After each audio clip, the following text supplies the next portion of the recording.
ഏറ്റവും പ്രിയങ്കരനായ രാഹുൽജി, വേദിയിലും സദസ്സിലിരിക്കുന്ന ബഹുമാനരായ നേതാക്കളെ സുഹൃത്തുക്കളെ, എനിക്ക് ഒറ്റ വാചകം മാത്രമേ പറയാനുള്ളൂ. നമ്മൾ നടത്തുന്ന ഈ പോരാട്ടം കേരളത്തിൽ 20 സീറ്റും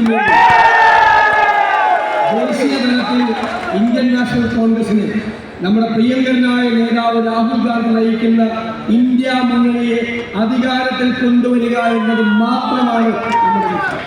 വർഗീയതയ്ക്കെതിരായി, ഫാസിസത്തിനെതിരായി, കേരളത്തിലെ അഴിമതിക്കും ദുർഭരണത്തിനെതിരായി നമ്മൾ നടത്തുന്ന ഈ പോരാട്ടത്തിൽ കോട്ടയത്തെ തെരഞ്ഞെടുപ്പിന് ഒരു പ്രത്യേകത കൂടിയുണ്ട് എന്ന് ഞാൻ വിനയപൂർവ്വം ഓർമ്മിപ്പിക്കുന്നു.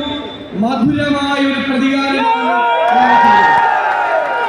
അത് ഉജ്ജ്വലമായ ഭൂരിപക്ഷത്തിൽ ശ്രീ ഫ്രാൻസിസ് ജോർജിനെ വിജയിപ്പിച്ചുകൊണ്ട് ചെയ്യണം എന്നുള്ള വിനീതമായ അഭ്യർത്ഥനയോടുകൂടി നിങ്ങൾ